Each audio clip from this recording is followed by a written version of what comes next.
मेरी गुजारिश है, चाहे किसी एक्टर की दिलदारी हो जाए, किसी क्रिकेटर की दिलदारी हो जाए, किसी और बंदे की, लेकिन मैं एक बात साफ कहूंगा, यार जुल्म को जुल्म कहने की कोशिश करो।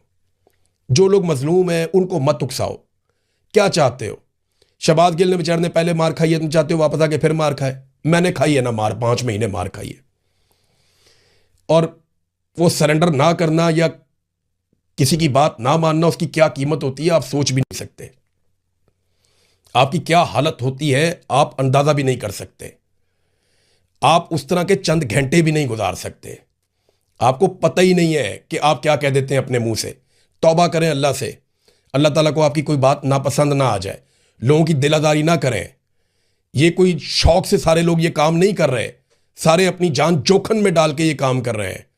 अपने आप को खतरे में डाला हुआ है सारों ने। या मिलिट्री एस्टेब्लिशमेंट के खिलाफ मौक़िफ़ बनाना कोई आसान नहीं है। इमरान खान भी अपनी जान से खेला हुआ है। आपको क्या लगता है कि इमरान खान सरेंडर कर देगा तो कोई उम्मीद बाकी रह जाएगी?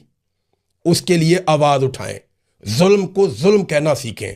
और अगर आप जुल्म को जुल्म नहीं कह सकते ना, तो आपकी बड़ी मेहरबानी है, आप खामोश रहें और जो लड़ रहे हैं ना उन्हें लड़ने दें।